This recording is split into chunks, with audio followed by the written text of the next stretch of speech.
Je vous demande un petit effort de mémoire. Souvenez-vous quand vous êtes allé vous procurer votre dernier ordinateur de maison? C'est celui que vous avez dans votre bureau, dans votre sous-sol, dans le salon, les enfants, votre blond. Je vous garde pas trop, là. OK. Vous êtes allé acheter l'ordinateur. Vous avez posé 3-4 questions. Est-ce que Windows vient avec, par exemple? Bon, est-ce que l'antivirus est dedans? Ah, ça vous prenait un antivirus. Mais souvenez-vous, c'est bien important. Je mets café qu'on prend, on prend-tu l'eau? Pourquoi vous aviez besoin d'un antivirus, au juste? Est-ce que vous vous envisagiez utiliser votre computer tout neuf, sans antivirus? Non. Pourtant, réalisez-vous que c'est ce que vous et moi on fait avec notre cellulaire. Ah oui, mais Simon, cellulaire, pas pareil. Ah non. Cellulaire n'a pas besoin pantoute de protection. C'est pas à risque. Puis moi, j'ai un iPhone. Les iPhones pas touchables. C'est le genre de choses que vous avez entendu, hein. On se balade sur Internet cette semaine, puis on arrive sur un article d'un quotidien français. Vous allez le trouver d'ailleurs sur rue 89 si vous allez faire un tour. Pourquoi il va falloir installer un antivirus sur votre smartphone? C'est français, hein, c'est smartphone, ça. Alors, il y a encore quelques semaines, les geeks de tous horizons s'accordaient, je vous lis le début de l'article, s'accordaient pour penser qu'un antivirus pour smartphone était inutile. Mais récemment, les menaces sont devenues bien réelles. Et là, on parle d'une société qui s'appelle Lookout Security, qui édite des antivirus. Alors, peut-être que ces gens-là prêchent pour leur paroisse, ça se peut. Mais eux ont publié les résultats d'une étude qui démontre qu'à peu près tout le monde peut faire l'objet d'un logiciel malicieux, et que ceux-ci sont de plus en plus nombreux, et que c'est aussi vrai pour l'iPhone que pour n'importe quel autre logiciel, Android par exemple, ceux qui fonctionnent sous plateforme Android. À partir de là, je me suis demandé si la menace était bien réelle ou effectivement elle était mise de l'avant pour stimuler les ventes d'un producteur en manque de profit. Et pour connaître la réponse, rien de mieux que de parler à un spécialiste. Éric Parent, il est expert en sécurité informatique chez LogicNet. Bonjour, Monsieur Parent. Bonjour. Vos cellulaires sont-ils en sécurité tels qu'ils sont en ce moment?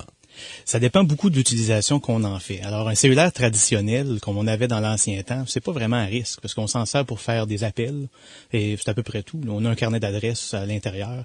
Mais les smartphones d'aujourd'hui, il y en a deux grandes catégories. Il y a les plateformes qu'on considère ouvertes, comme les Android, où qu'on peut télécharger n'importe quelle application de n'importe où, finalement, et l'installer sur le téléphone. Et ça ouvre la porte à plusieurs problèmes de code malicieux. Et puis, il y a aussi les iPhones, qu'on peut les mettre dans une catégorie à part quand ils ne sont pas jailbreakés. C'est un terme anglais qui veut dire qu'on a modifié le téléphone pour pouvoir y insérer n'importe quel logiciel qu'on veut. Alors, si on achète nos logiciels principalement du Apple Store de Apple, il y a quand même un certain niveau de contrôle qui est fait sur ces applications-là. Ça veut pas dire qu'il n'y a pas d'un code malicieux qui peut s'insérer dans ces applications-là, mais il y a quand même un certain niveau de vérification qui est fait avant de mettre ces applications disponibles pour achat dans un environnement qui est contrôlé, un environnement qui est fermé.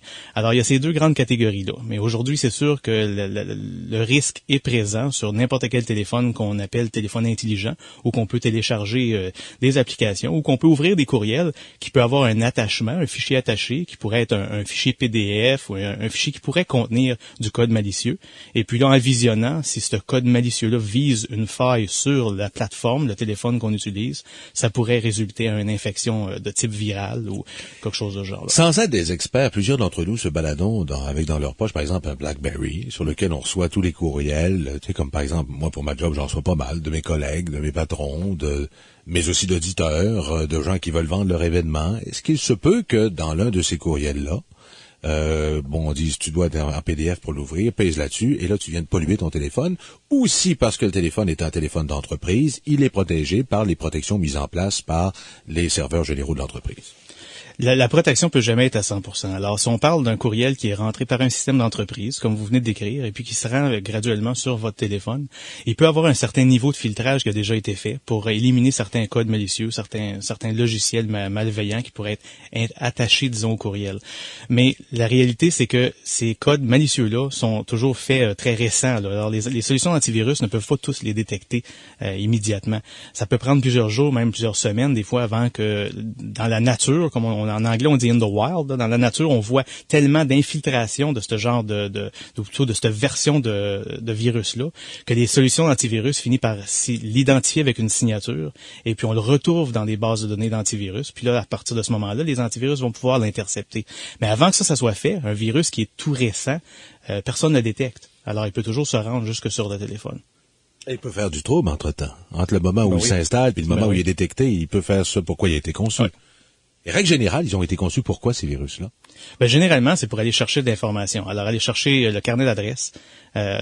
On peut évidemment aller beaucoup plus loin, mais c'est plus une attaque ciblée quand on va chercher les SMS, les courriels, les choses de ce genre-là, parce que ça génère beaucoup de trafic réseau, de vider un téléphone au complet. Mais seulement aller chercher le carnet d'adresses, c'est déjà un bon début.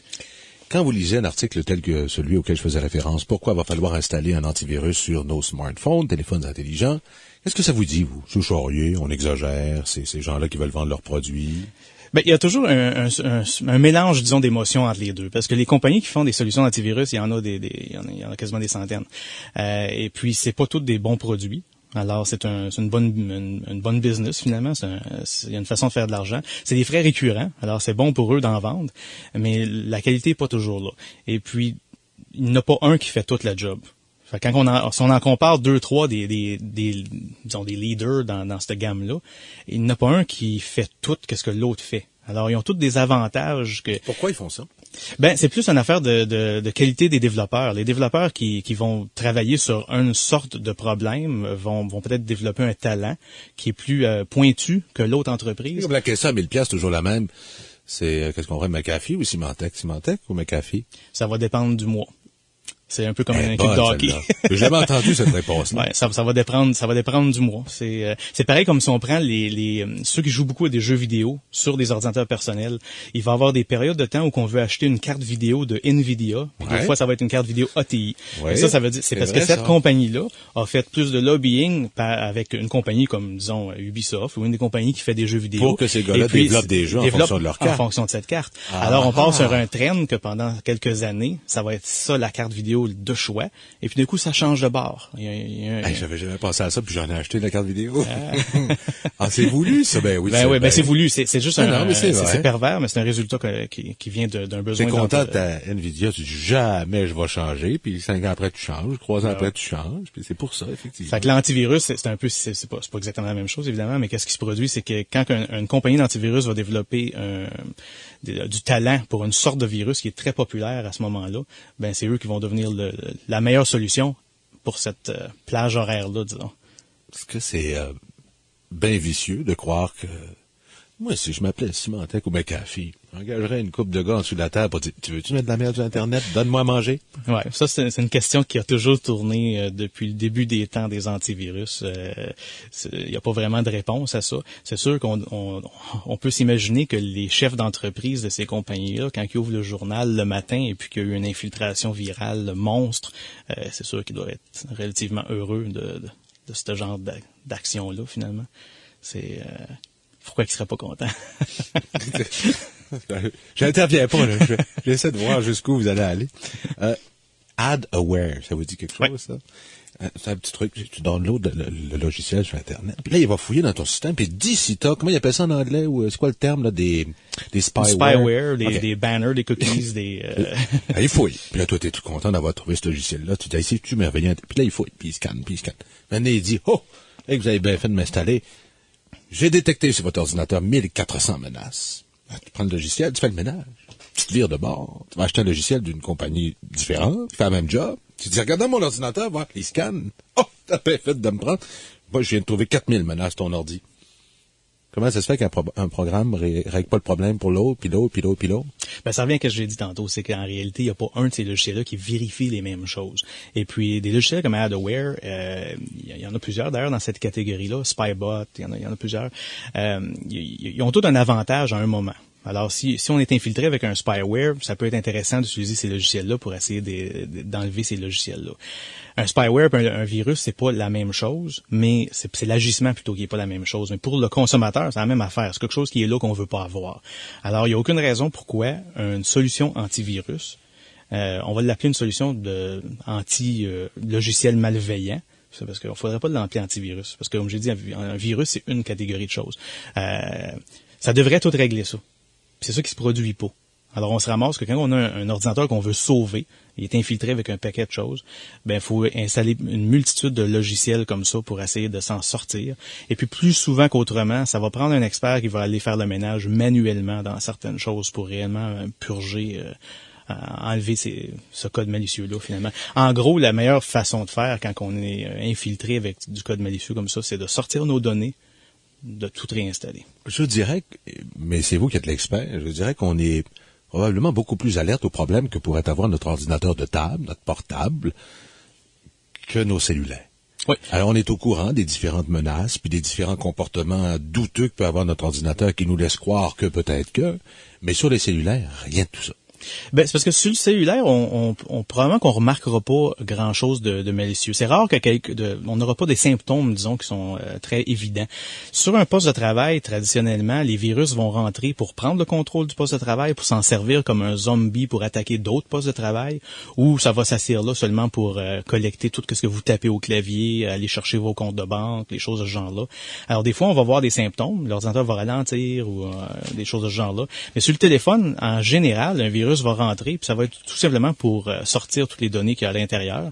Et puis après ça, ben ça fait plus rien, là, ça tombe dormant. Puis fait qu'il y a moins de symptômes. Fait que c'est un peu pour ça que les gens le voient pas, le perçoivent pas.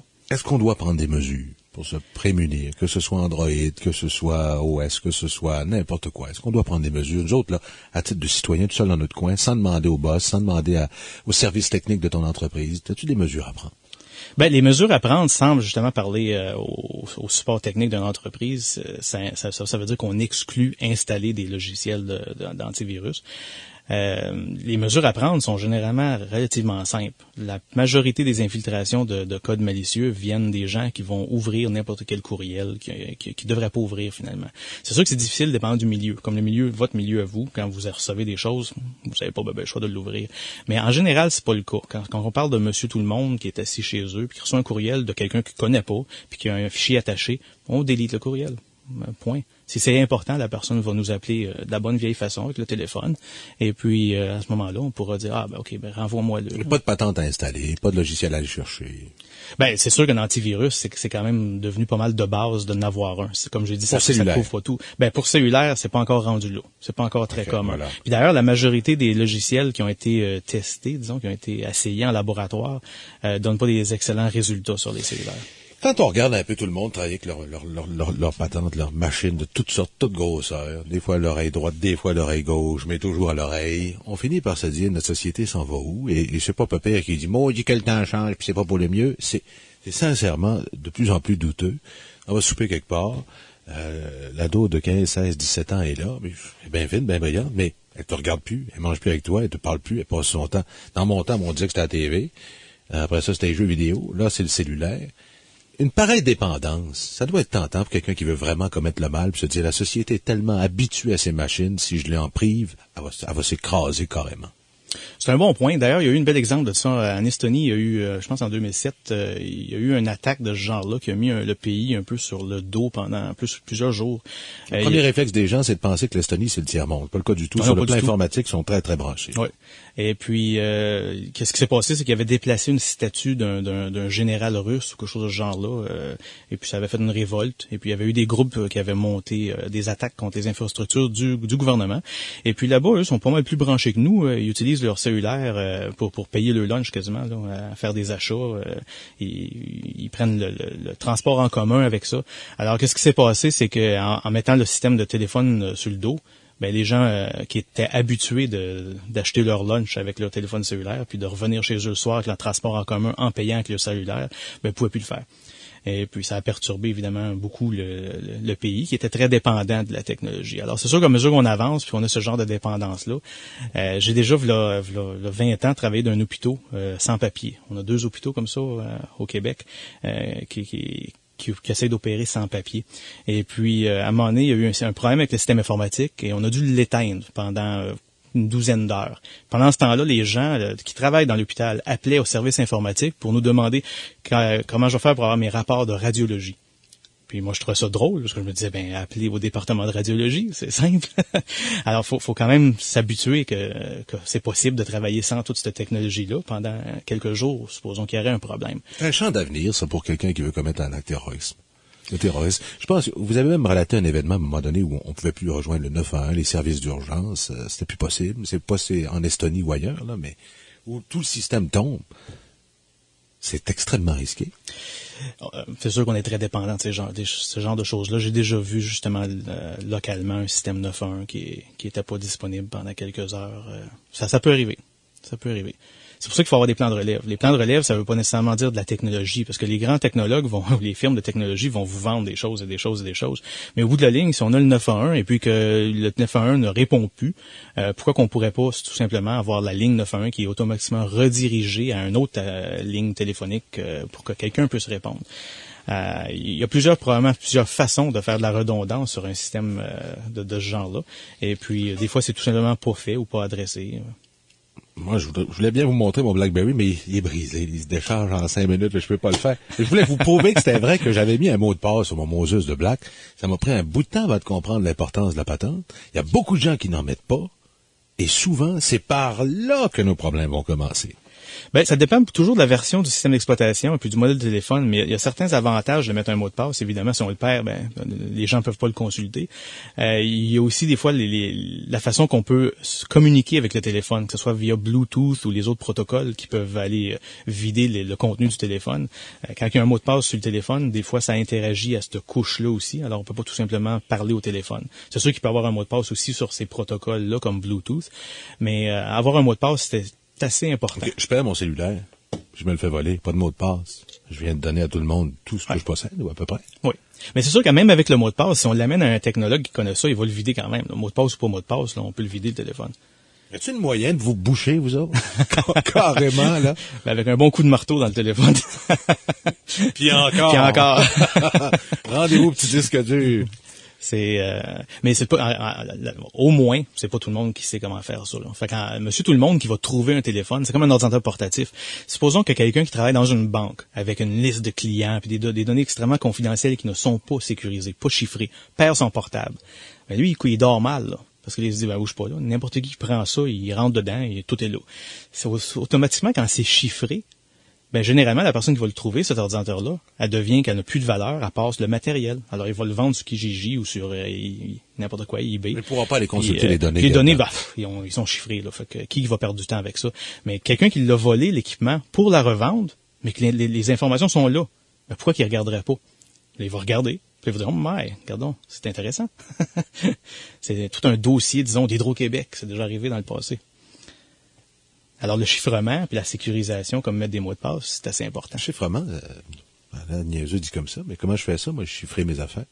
Ben, sur un ordinateur portatif ou sur un ordinateur de maison, il y a des logiciels qui sont même gratuits à cette heure pour le faire, qui peut chiffrer le disque au complet avec un mot de passe. Quand on l'allume, il va y avoir un mot de passe. Et puis, ça ajoute un niveau de sécurité qui est intéressant. C'est sûr qu'il faut se rappeler d'avoir une sauvegarde de nos données. Parce que la journée que le disque lâche à l'intérieur de votre ordinateur, puis que c'est chiffré, quand vous allez l'envoyer dans un centre de recouvrement, ça va coûter cher, parce que là, c'est chiffré. Fait que là, puis ça se peut qu'ils soient tout simplement pas capables de ramener les données. Alors, il y a un risque associé à ça pour les gens qui font pas de sauvegarde. Mais si vous faites des sauvegardes, ben, c'est une bonne idée de chiffrer. Pour les téléphones, c'est pas encore très courant. Ça existe même seulement à moitié. Là. Il n'y a pas beaucoup d'applications qui vont chiffrer les données à l'intérieur du téléphone. Il va falloir que ça devienne de plus en plus courant parce que c'est une mode d'amener ton propre téléphone ou ton propre iPad au travail. D'ailleurs, il y a des documents qui viennent d'être publiés ce mois-ci par NIST, une des organisations américaines qui s'occupe de la sécurité au niveau gouvernement, qui décrit toutes les mesures qu'on devrait prendre pour la mode qui appelle le Bring Your Own Device. Parce que c'est commun, là. Vous avez un téléphone, peut-être qui est fourni par votre employeur, mais tout le monde a un téléphone. Alors, les employeurs se posent vraiment la question de dire, est-ce que je veux vraiment fournir un téléphone à tout le monde quand tout le monde en a déjà un? 2, j'avais aucune intention d'en fournir, mais tout le monde en a un. Puis là, les gens me demandent, est-ce qu'on pourrait avoir accès à notre calendrier pour voir mon prochain meeting, mon prochain rendez-vous qui est à telle heure. Sinon, les gens, ils sont obligés de se déplacer dans la bâtisse, de retourner à leur poste de travail pour voir, ah oui, ok, non, j'étais juste à côté de la salle. Alors, ça donne un besoin d'affaires qui est réaliste de dire, je voudrais utiliser mon téléphone personnel simplement pour avoir accès à mon calendrier. Mais comment qu'on fait ça? Alors, présentement, il y a beaucoup de gens qui travaillent sur ce problème-là de comment isoler les données à l'intérieur d'un téléphone intelligent pour s'assurer que les données d'entreprise sont gardées à côté et chiffrées des données personnelles qui sont à l'intérieur du téléphone. Un bon mot de passe, c'est quoi? Un bon mot de passe, c'est quelque chose qui est pas trop compliqué. Et puis, mais qui est assez compliqué. Disons que c'est sûr pour un téléphone, c'est différent de pour un ordinateur. Parce que pour un téléphone, on va généralement se limiter à un mot de passe qui est court. Tout le monde s'en sert encore dans leurs autos. Là. Loi ou pas loi, tout le monde sert de leur téléphone dans la voiture. Qui se compose à 1 pouce. C'est ça. Alors, ça va quand même être relativement simple. Mais faut pas que ce soit quelque chose comme 1, 2, 3, 4, 5, évidemment. Pour un ordinateur, un mot de passe, il faut qu'il y ait au moins 8 caractères de long, puis qu'il y ait une multitude de complexité dedans, dans le sens où une majuscule, une minuscule, un symbole, un chiffre.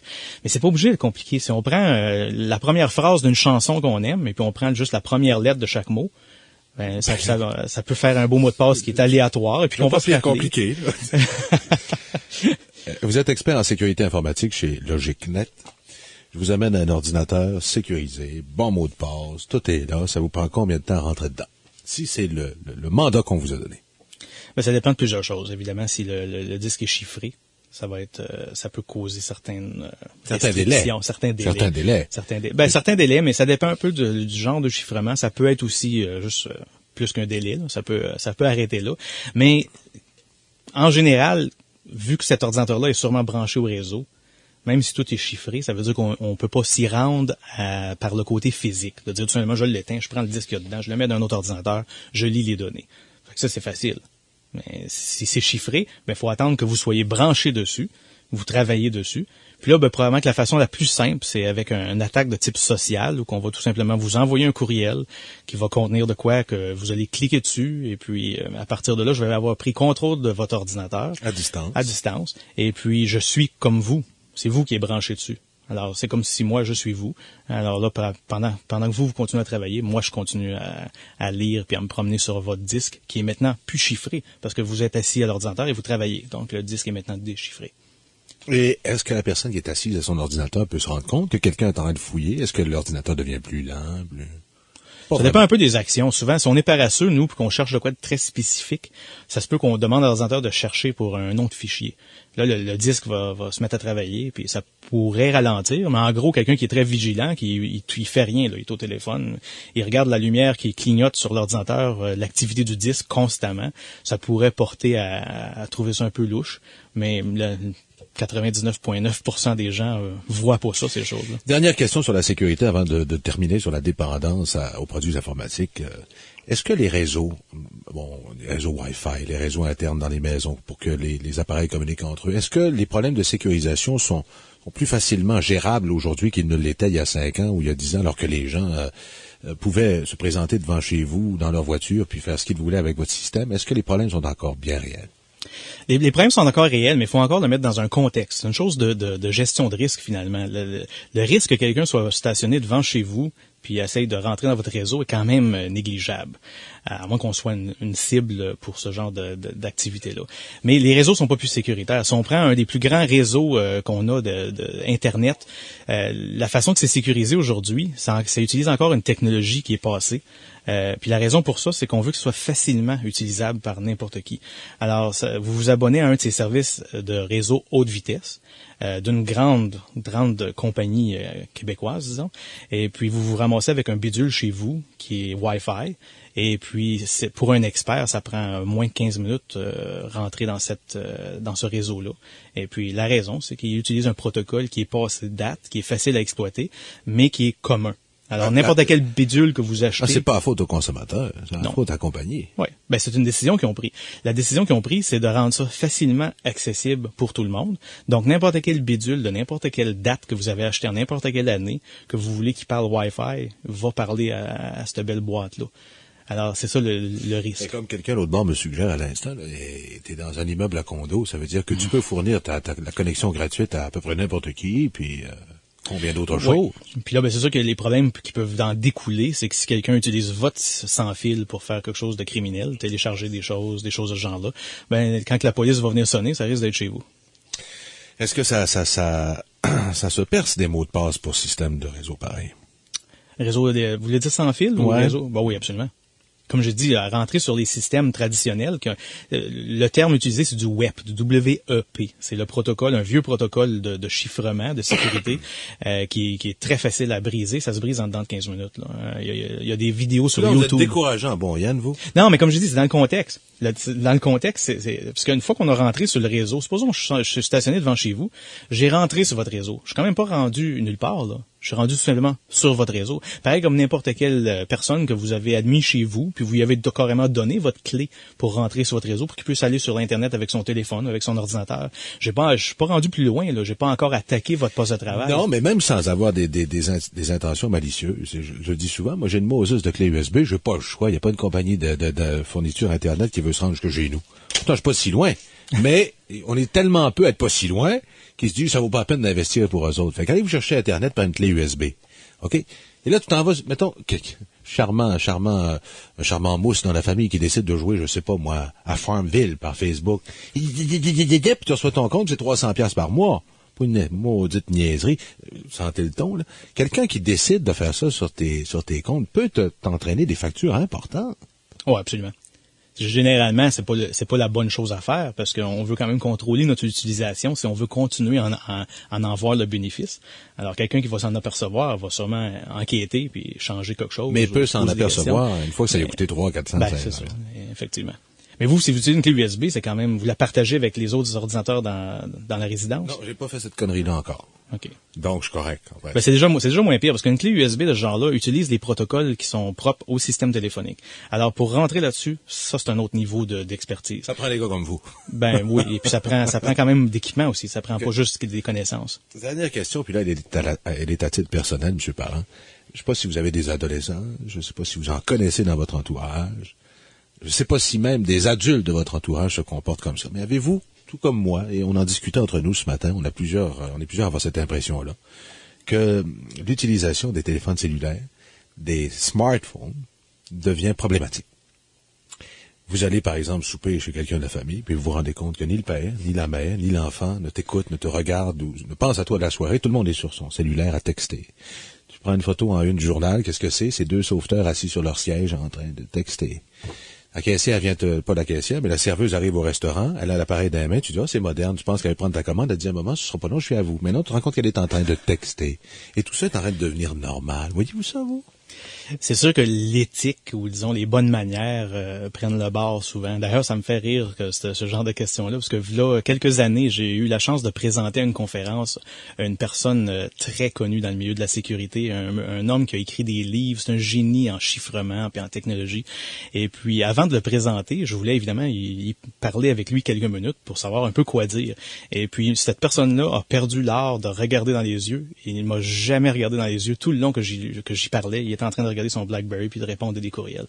Alors, le monde, faut qu'il apprenne quand même à savoir vivre. Puis, quand on a une discussion avec quelqu'un, c'est dans les yeux qu'on regarde. C'est sûr qu'il va falloir rééduquer nos enfants pour pas qu'il y ait ce problème-là. Parce que je sais même pas si on réalise qu'on a ce problème-là.